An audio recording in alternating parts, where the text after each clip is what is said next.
자, 우리가 현재는 건 역사다. 은행고등학교에서 1학년 1반부터 5반까지 한국사를 열공하고 계시는 여러분, 반갑습니다. 송쌤입니다. 우와!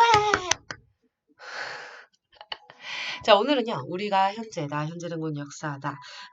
21번 학습지의 두 번째 시간입니다. 여러분들 시험 공부를 하시는데 굉장히 중요한 부분이라서 두 강으로 쪼개놨어요. 그래서 이번 강의까지 열심히 잘 듣고 공부 시작하시길 바래요. 자, 그래서 오늘의 목차는 사실은 붕당 정치의 전개와 탕평 정치, 요 한국까지 지난 시간에 잘렸잖아. 그래서 탕평 정치부터 세도 정치 그리고 이때 당시에 농민 봉기까지 볼 거예요. 그러다 보니까 학습지는 21번이랑 23번에 약간 쪽이 필요합니다. 그래서 21번, 23번 아울러서 같이 볼 테니까 23번도 준비해 두세요. 그래서 조선 후기 정치 변동 두 번째 시간 갖겠습니다. 자, 그러면 빠르게 탕평 정치부터 한번 시작해 볼까요? 교과서는 157부터 159페이지까지고요. 자, 탕평책은요. 왜 시작했었죠? 기억나시나요? 그렇지. 붕당 정치의 변질이 너무 심화되니까 예속논쟁부터 시작했을 때 예속논쟁까진 괜찮았어. 그런데 환국정쟁이 시작되면서 서로를 죽일 듯이 날려들고 붕당 간의 대립이 훨씬 심화됐잖아요. 그래서 이 대립, 심화된 붕당 간의 대립을 조정하기 위해서 왕이 나는 이제부터 붕당을 가리지 않고 인재를 고르게 등용할 거야 라고 선언을 한 거야. 그게 탕평책이야. 너무나도 그냥 되게 단순한 얘기죠. 그래서 정조는 전국 각지에 이렇게 탕평비라는 걸 세워요. 먼저 정조래 미안해. 영조는요 제일 중요한 얘기인데 영조는 전국 각지에 이렇게 탕평비라는 걸 세웠습니다. 이런 선언을 하고 난 다음에 탕평비를 세워서 탕평비의 적적 두루 사귀지 않고 치우치지 않는 게 군자래.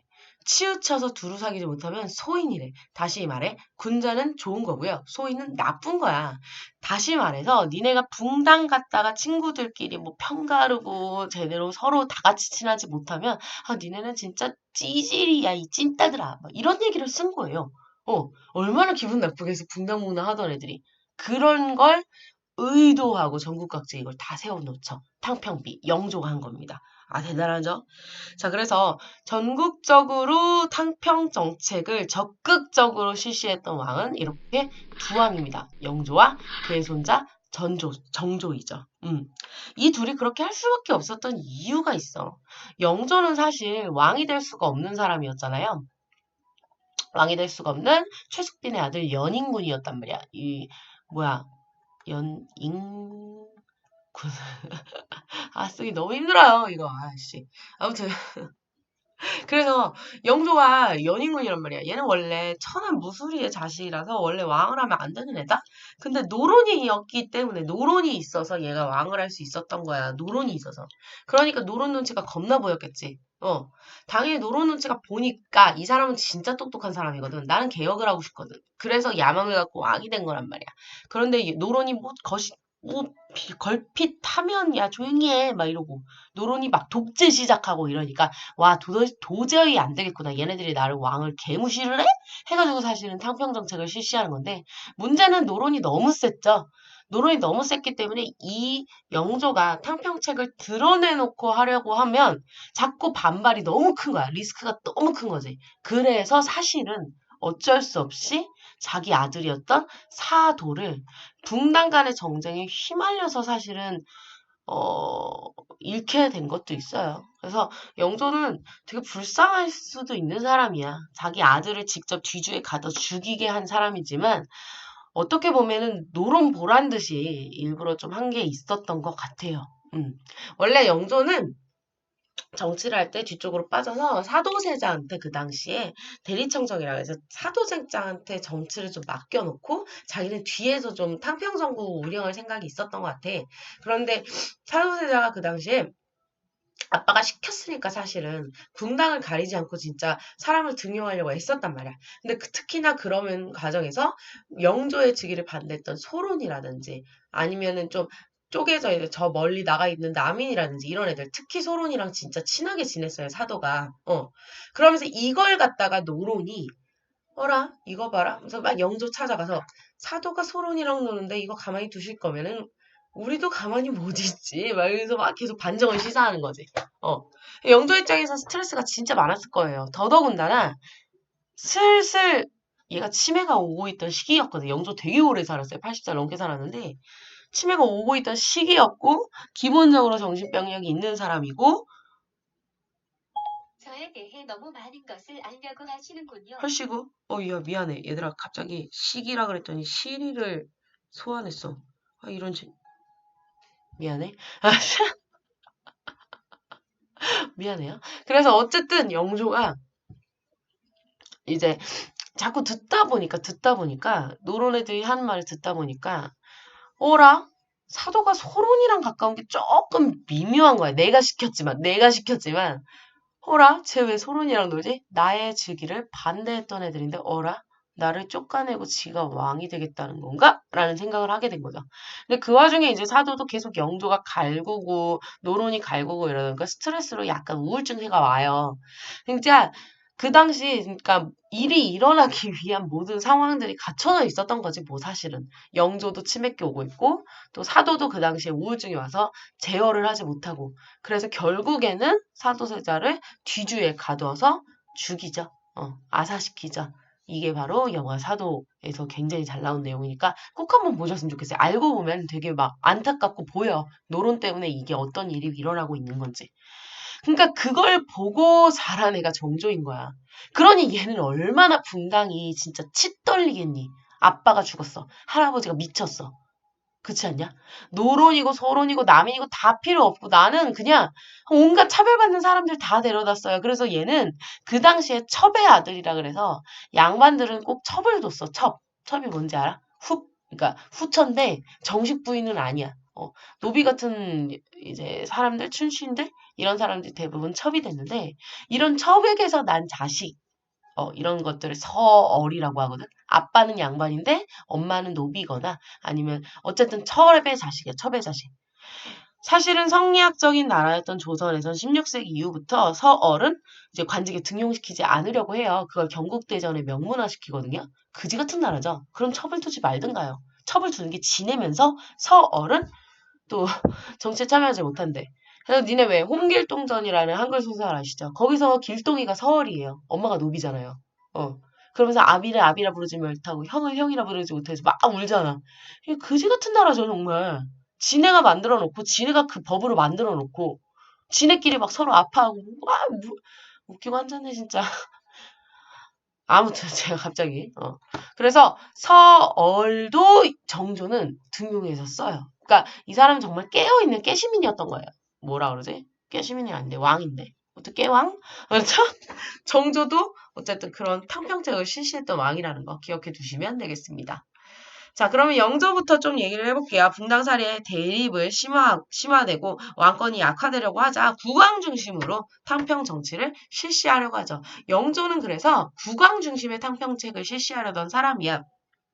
왕 중심으로 하다 보니까 왕의 말을 따르는 사람들을 등용해서 쓰기 시작합니다. 그들을 탕평파라고 하는데 분당에 관계없이 인재를 고루 등용하려고 했지만 사실상 왕의 말을 따르는 탕평파들이 사실은 새롭게 육성되는 결과를 낳게 되는 한계가 있긴 하죠.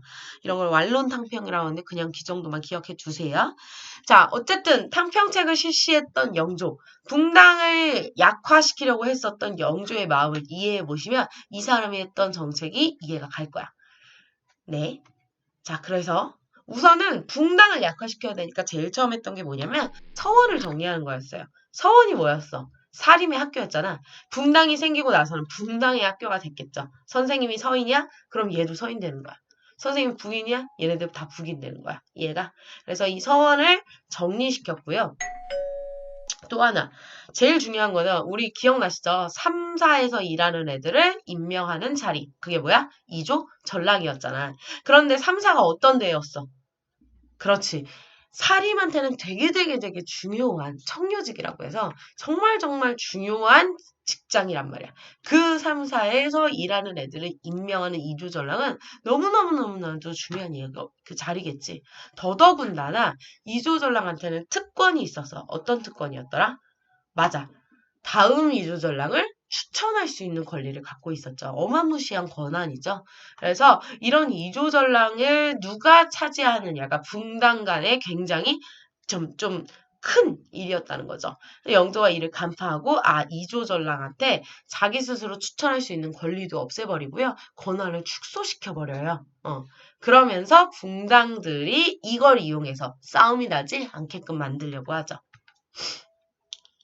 자, 그러면서도 백성들에 대한 그런 생각을 게을리하지도 않아 바로 균역법을 실시하죠. 여러분 균역법 기억나시죠? 앞서서 배웠었어요.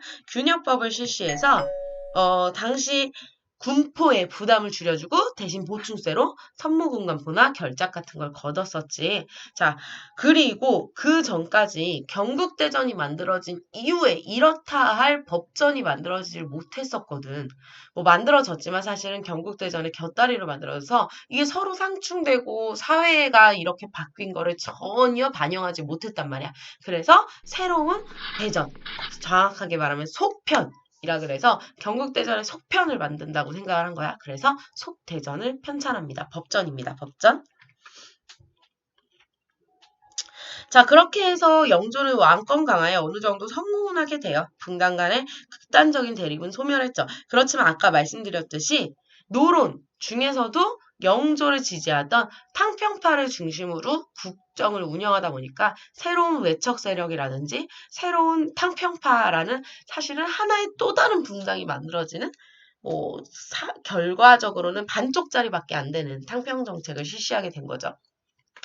그래서 그의 손자였던 정조는 제대로 된 탕평 정책을 내가 실시해 보이겠다라는 걸 선언하고 시작하게 됩니다. 정조는 말씀드렸듯이 탕평 정책을 제대로 시행하고 싶을 수밖에 없었지. 왜? 얘는 트라우마가 있잖아.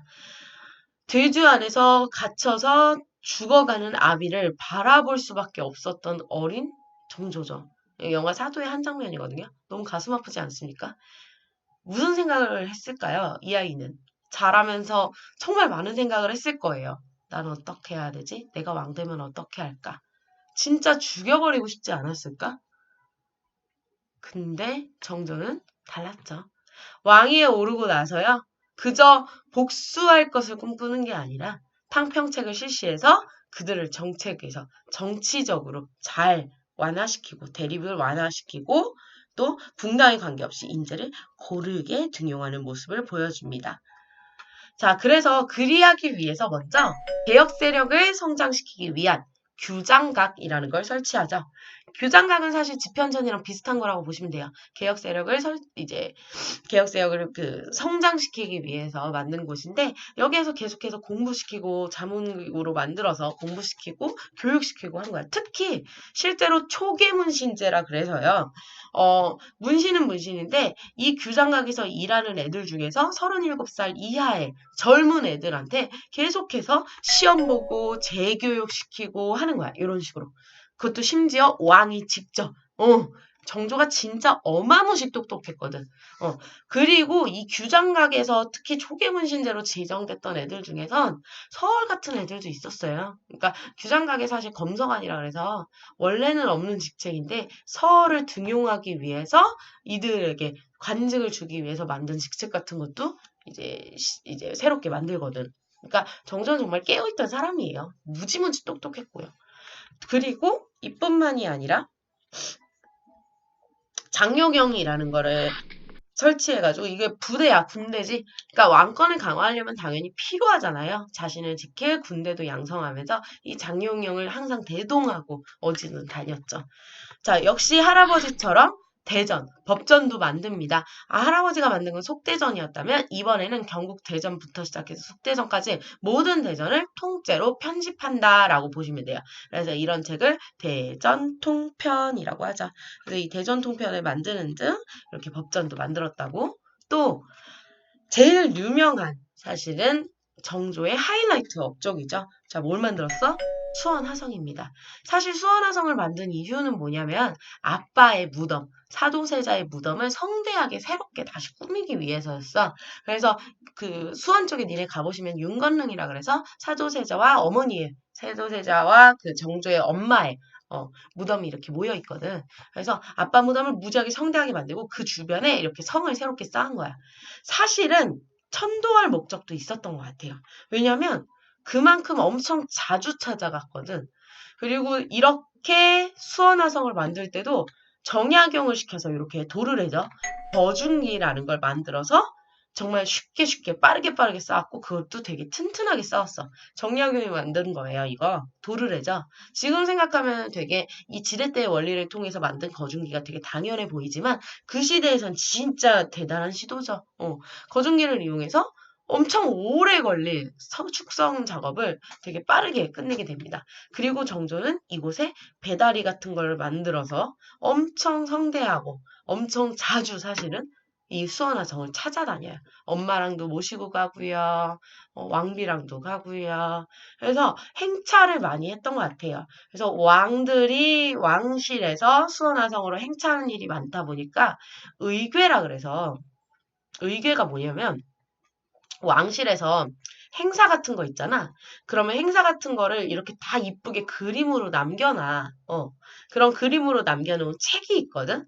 그래서 이 정조가 왔다 갔다 한 것이 너무 행사가 잦고 또 화려하고 엄청 성대하니까 의궤도 예쁘게 잘 남겨놨었는데 나중에 병인 영역 때 프랑스군이 그게 너무 이뻐서 약탈해 갔다가 나중에 돌려주거든요. 그때 가서 다시 한번 얘기는 할 거예요. 어쨌든 정조는 아마 수원화성에 좀 천도를 하고자 하는 의도도 있었던 것 같아요. 지금 보니까. 근데 안타깝게 여러분 다들 아시다시피 일찍 죽었지. 자, 그뿐만이 아니라 제가 말했죠. 깨어있다고. 이 사람 대단한 사람이야. 바로 신의 통공이라는 걸 보면 알 수 있는데 이 시기에 조선이라는 나라는요. 상업이 조선 후기에 무지하게 발달을 해. 우리 다음 영상에서 배울 건데 바로 농업이 무지하게 발달하면서 되게 경제적으로 활성화돼요. 자, 그래서 사실은 조선 전기부터 어떻게 상업을 억제시켜 왔냐면 조선은 농업국가였기 때문에 농민한테서 세금이 나온다고 생각을 했거든. 그래서 돌아다니는 상인들은 세금 걷기가 어렵다고 생각을 했어요. 그래서 상업이 성장한 걸 억제했던 나라입니다. 그래서 당시 나라에서 허가를 받았던 시전이라는 상인에게 특권을 줘서 너희들만 점포를 열어서 상업행위를 할 수 있어라는 그런 권한을 줘요. 그리고 나서 얘네들이 상행위를 하고 있으면 농민들이 이제 먹고 살기가 너무 힘들어서 그냥 시전도 아닌데 허가도 받지 않았는데 막 여기 저작거리에 나와가지고 난전이라고 불러요. 저작거리에 나와서 그냥 막 점포 열고 막 팔고 막 이런 거야. 물물 교환하고. 그래서 이런 난전들이 자꾸 만들어지니까 시전 상인들이 이걸 경찰한테 계속 신고를 하는 거지. 얘네들 단속 좀 해줘요. 얘네 때문에 우린 진짜 큰 돈 내고 나라에다가 큰 돈 내고서 힘들게 상행위 하는데 얘는 너무 아니잖아. 말하면서 막 얘기를 한 거야. 근데 경찰이 이걸 갖다가 단속을 하다 못해 그냥 시전상인한테 야 그러지 말고 니네 스스로 난전을 금지할 수 있는 권리를 줄 테니까 니네가 스스로 난전 단속해 라고 정부에서 얘기한 거야. 이해가? 그래서 시전이 스스로 난전을 단속해요. 난전 있으면 막 깽판 벌이고 난전들 나오면은 막 못 살게 굴고 난리를 치는 거지. 특히 조선 후기쯤 되면요. 난전들한테 돈 엄청 받아 처먹고 그래놓고서도 점포 엎지르고 난전들은 사실 이들이 불법 행위를 저지른 거니까 아무도 지켜주지 못하거든. 그래서 이런 걸 보고 정조가 시대가 어느 때고 때가 어느 때인데 이렇게 되면은 우리나라가 절대 발전할 수 없다라는 걸 간파한 거지. 그래서 정조가 금난정권을 폐지하는 명령을 내려요. 금난정권, 시전이 갖고 있던 금난정권을 폐지하고 백성 누구나 자유롭게 상거래를 할 수 있도록 할 것이요 하고서는 발표를 합니다. 이게 바로 신의 통공이에요. 신의 년에 발부한 거거든. 그래서 신의 통공을 명령을 딱 내리니까 이게 자유로운 상행위가 엄청 크게 발전을 하게 되고요. 이것 덕분에 사상, 민영 상인 이런 사람들이 엄청 크게 상장하게 되죠. 이분 대단한 분이에요. 조선 후기의 상업 발전의 1등 공신이에요, 이거. 그러니까 정조가 한 일이 이렇게나 많은 거야. 그저 탕평책만으로 이렇게 묶을 게 아니라 이 사람은 진짜 대단한 왕이야. 그런데 안타깝게도 나이 마흔에 너무너무너무 아깝게 일찍 요절을 하게 되죠. 그러다 보니까 당연히 아들이 미처 자라지 못했지. 불안불안하죠. 아들이 미처 자라지 못하자 어린 아들이 왕위에 올랐고 그래서 신하들이 정치를 전횡하는 세도 정치가 펼쳐지게 됩니다.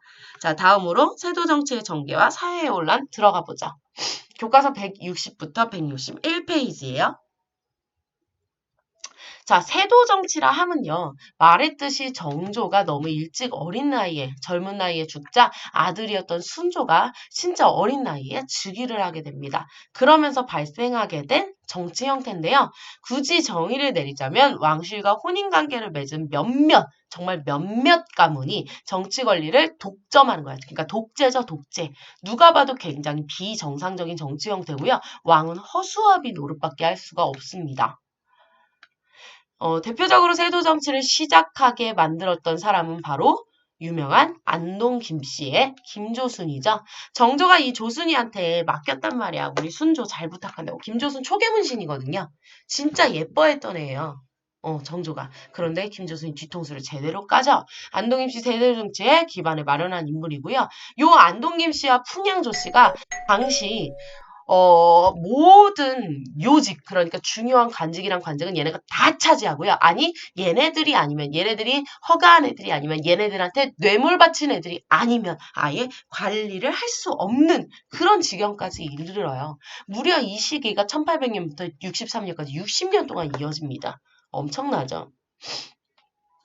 자, 그래서 세도 정치를 하면서 이 안동 김씨나 풍양조 씨 같은 애들은요, 정치 기반이 축소됐어. 세도감의 주요 관직을 독점하고요. 훈련도감과 같은 5군형의 지휘권도 다 장악해버립니다. 군사권까지 다 장악을 한 거죠. 그리고 조선 후기에는 얘들아, 여기만 잡으면, 권력은 다 잡은 거야. 어디? 비변사. 비변사의 권력을 얘네들이 다 장악하고 심지어 그 권력을 강화시키죠. 비변사로 모든 권력을 집중시켜요. 당연히 왕권은 약화될 거고요. 3사도 이때 되게 약해져요. 바른 말하는 거 듣기 싫을 거 아니야? 정치기관도 무지하게 문란해지니 정치 세력 사이의 경쟁 구도는 다 소멸했고요. 아니 완전히 안동입 씨랑 풍양조 씨 판이 돼요. 세도 가문들이 권력 이권을 싸그리 다 독점한 거죠.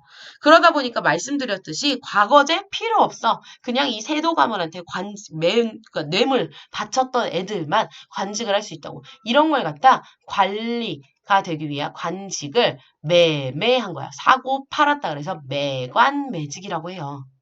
매관매직 이게 아니라 미안. 관직을 사고 판다고. 그지 같지 않습니까? 자, 그래서 매관매직이 성행하고 국가기강은 무지하게 해이해지겠죠.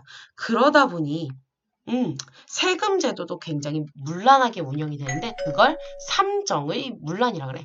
여기에서 말하는 삼정이 바로 세금 제도야. 자, 세금 제도를 세 개로 쪼개서 생각해 보시면 돼요. 원래 우리가 공부했던 건 전세, 공납, 여기였잖아요. 그런데 사실상 얘들아, 공납은 해결이 됐잖아. 대동법으로. 그치? 대동법으로 해결이 돼. 사실은 대동법으로 인해서 공납은 특산물이 내는 게 아니라 쌀로 내게 됐죠. 토지수를 따라. 그러니까 전세화 된 거야. 사실. 재산세처럼 된 거니까. 대동법은 이미 대동법을 실시하고 나서 공납은 소멸된 거라고 보시면 되고 그럼 두 개인데 나머지 하나는 뭐야? 사실 이거는 세금이 아닌데 세금으로 만들어서 관아해서 백성들을 괴롭힌 겁니다. 환곡이라는 거고요. 자, 하나하나 보면 전정이 바로 전세예요. 여기서 말하는 정이 뭐냐면 세금을 세는 단위라고 생각하시면 돼요. 16세에서 60세까지의 남자를 기준으로 세금을 걷었거든. 남성들에게. 사실 그러니까 집에서 가장 노릇을 이들이 하니까. 그래서 정에게서 걷었다 그래서 전정이라 그러는데 이때 토지 대장이 없는 토지나 황폐한 토지에다가 세금을 부과하는 건 부지기수였고요. 당연히 정해진 세금보다 더 많은 세금을 부과해서 메꾸고 있죠. 그리고선 지네가 나머지 막 먹는 거야. 이렇게. 사실 생각을 해봐라. 얘네들 얼마나 힘들게 관리가 됐겠니? 그지? 매간매직으로 관리가 된 거잖아. 그럼 그거를 다 뽑아 먹어야 될 거 아니야. 그래서 전정을 문란하게 운영하게 되죠. 그래서 고스란히 백성들이 피를 보는 거야. 군정은 더해요. 군정이 사실은 제일 백성들을 못 살게 굴었는데 기억나시죠? 균역법으로 한 필 내는 걸로 바뀐 거. 그러면 좀 나아질 줄 알았다? 웬걸? 절대 징수하면 안 되는. 다시 말해. 자, 삼정의 정, 군정의 정. 요게 뭐라 그랬어? 16세부터 60세까지 남성을 말하는 거잖아. 그런데 그 사이에 들어오지 않는 애들한테도 군포를 무는 거야. 다시 말해서, 자, 여기만 보면 엄마랑 애기, 그리고 이제 다 죽었어. 할아버지는 죽었어. 근데 여기에서 2명을 군포를 내라고 하잖아. 다시 애기한테 걷는 거예요.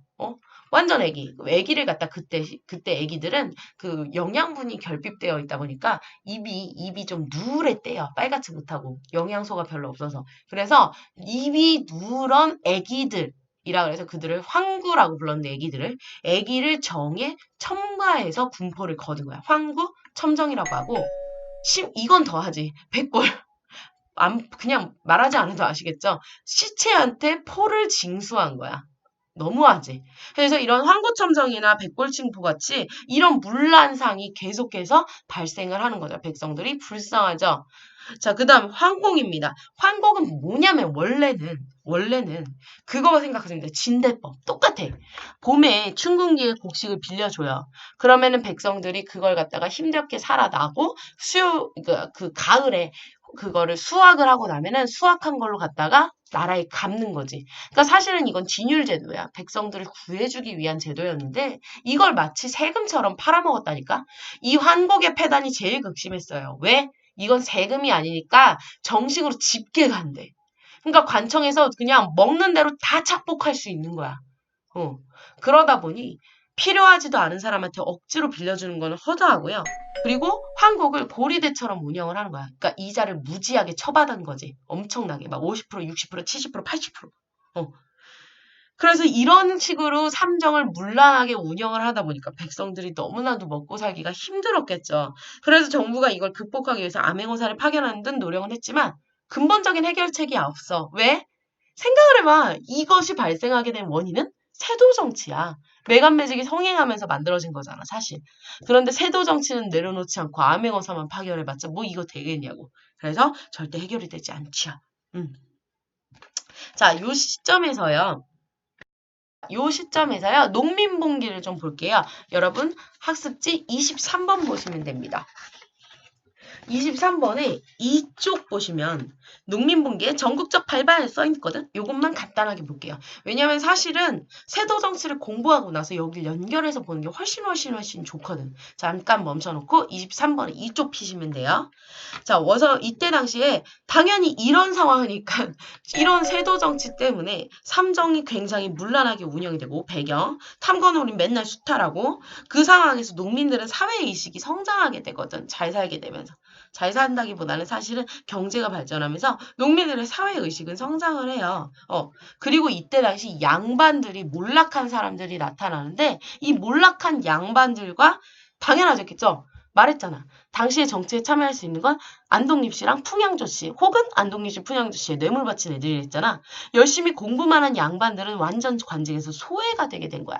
그래서 그들과 농민들 이들이 다 힘을 합쳐서 봉기를 일으키게 된 거죠. 그래서 소극적 저항, 뭐 진정서를 제출하고 투서 같은 거를 이렇게 날리고 뭐 이런 것도 있고 적극적인 저항, 뭐 납부 거부 시위도 벌이고요. 집단 항의도 해요. 일부 농민들은 도적대가 돼서 관청과 양반의 집을 약탈하기도 했고요. 그러면서 이게 대규모 농민 봉기로 발전을 하게 되죠. 그래서 주요한 봉기는 크게 두 가지를 기억하시면 되는데요. 먼저 요 평안도 등지에서 일어난 홍경래의 난과 진주 농민봉기에서 시작해서 삼남지방 전체에 전국적으로 일어났던 임술 농민봉기 요 두 가지 봉기는 기억해 주셔야겠습니다. 자, 먼저 홍경래의 난을 좀 볼게요. 1811년 일어났던 홍경래의 난은요. 홍경래가 일으킨 난이에요. 이 홍경래라는 사람은 몰락한 양반이었는데 어디 살고 있었냐면 우리 아까 전에 봤었던 여기 서북지방이거든요.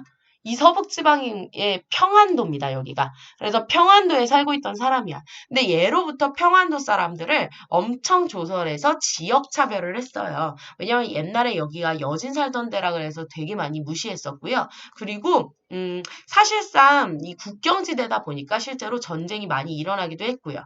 그런데 여기가 조선 후기에 청나라랑 가깝다 보니까 경제적으로 무지하게 발전을 하고 또 공부도 되게 많이 하게 되면서 시민들의 사회의식이 많이 성장을 하게 된 거야. 그래서 시민들은 사회의식이 많이 성장했는데 그 당시까지 굉장히 많이 차별을 받고 있었던 지역이었고 이 평안도 차별에 분노해서 일어났었던 봉기가 홍경래의 난이에요. 그래서 평안도 지역에 대한 차별 또 세도 정치에 대한 엄청난 불만들이 집합돼서 일어났는데 당시 몰락 양반이었던 홍경래가 주도를 합니다. 이 사람이 공부를 겁나 열심히 해서 과거를 봤는데 과거를 진짜 많이 떨어졌거든. 그래서 이 내가 과거가 왜 떨어질까? 난 공부 진짜 많이 했는데 하고서 살펴보니까 내가 평안도 출신이라서 그리고 여기가 세도 정치 시기여서 내가 과거를 못 붙었구나 하고서는 분노를 한 거야. 그래서 많은 사람들을 이끌고 여기 홍경래가 평안도 지역에서 반란을 일으킨 거죠. 청성한 이북 지역을 점령해서 정주성에서 5개월 동안이나 버틸 만큼 사실은 굉장히 큰 반란이 됐었습니다. 당시 세도 정권과 지방 수령에게 경각심을 자극하는 그런 일은 됐지만 결국엔 진압이 돼요. 근데 진압되고 나서도 이쪽 주민들 한테는 홍경래가 아직도 살아있다라고 루머가 돌 정도로 많은 사람들이 홍경래를 좀 많이 따랐다고 하네요. 이게 바로 홍경래의 난입니다. 지역 차별의 한거에서 일어났다는 것 좀 기억해 두시면 돼요. 자, 그리고 임술 농민봉기 좀 보겠습니다. 임술 농민봉기도 역시 삼정의 문란이 배경이고 당연히 세도 정치 때문에 문제가 일어났겠죠. 특히 경상도 지역의 우병사였던 요 우병사가 이제 관직 이름이야. 경상도 우병사였던 백낙신이라는 사람이 부정부패를 엄청나게 저질렀어. 이 백낙신의 한거에서 진주 지역에서 몰락 양반 유계춘이라는 사람이 주도를 해서 진주 지역에서 먼저 반란을 일으켜요. 그래서 이걸 원래 진주 농민봉기라고 하는데 요 진주 지역에서 시작해서 삼남 지방의 다른 지역에서도 거의 한 70여 곳이 넘는 지역에서도 이 농민봉기에 화답해서 자기들도 농민봉기를 크게 일으킨 거야. 이게 그래서 이 해의 이름을 따서 진주에서 시작됐지만 전국 각지로 퍼졌기 때문에 이 해의 이름을 따서 이 해가 1866년 임술년이었거든. 그래서 임술 농민봉기라고 부르는 거야. 오케이? 임술년에 일어난 농민봉기라 그래서 이 해 임술년에 엄청 많이 일어나서 자 그래서 정부는 전국 각지가 다 일어나니까 이것만큼은 가만히 있으면 안 되겠구나 이번에는. 그래서 삼정의 개혁을 약속하고 암행어사 그리고 안핵사라 그래서 별난을 수습하게 됩니다. 별난을 수습하기 위해서 설치했던 기구 이름이 뭐냐? 삼정이정청이거든. 이 삼정이정청을 설치해서 삼정의 문란을 개선하기 위해서 이제 좀 노력을 했지만 사실상 별다른 성과가 없었어. 왜? 근본적인 게 해결이 안 되잖아. 근본적인 게 뭐야? 세도 정치잖아. 세도 정치가 안 끝나니까 이런 게 만들어봤자 의미가 없는 거야. 그래서 결국 나라는 정말 계속해서 정치적으로는 사실 끝에 다다르게 되죠. 이걸 구제한 사람이 바로 홍선대원군입니다. 그래서 그때부터 우리는 근대라고 부르는 거고요. 자, 지금까지 통치체제의 변화부터 세도정치 시기의 농민봉기까지 정말 많은 내용을 한 번에 압축해서 알아봤습니다. 21번과 23번 이쪽 조선 후기 정치 변동과 제도 개편 여기에서 마무리하는 걸로 할게요. 너무 고생 많으셨습니다. 수고하셨어요. 시험 공부를 하는 중일 것 같아서, 잠깐 이 얘기를 해보려고 좀 덧붙여 봅니다. 지금 사실 BGM이 나오고 있었어요. 공부하는데 이제 집중력을 키워주는 피아노 음악이었거든. 그래서 유튜브 여기 들어가시면 나와요. 내용은 그냥 집중할 수 있는 공부 음악 이런 거 찾았는데 나온 건데 이게 그 공신 강성태가 운영하는 채널에 올라와 있는 피아노 음악이네요. 그런데 거기에 댓글창을 보시면 첫 번째 배플이 이거였어요. 공부를 열심히 하다가 잠시 쉬려고 하는 당신을 환영합니다. 잠시 노래만 들으러 오실 수도 있고 정말 시험을 코앞에 두고 급하게 찾으셨을 수도 있고 각자 저마다의 사정과 이야기를 지니고 계신 여러분들을 존경하고 사랑합니다. 하고자 하는 일 모두 잘 풀리고 세상이 행복으로 가득 차길 늘 바랍니다. 꿈이 있든 없든 공부 열심히 하시고 항상 화이팅 했으면 좋겠습니다. 세상은 생각보다 녹록치는 않지만 나름대로 버틸만 하니 여러분 언제나 좋은 하루 되시길 간절히 기도하겠습니다. 간절히 기도하겠습니다. 함께 힘낼 수 있었으면 좋겠어요. 수고하셨습니다. 오늘도 화이팅 힘내세요.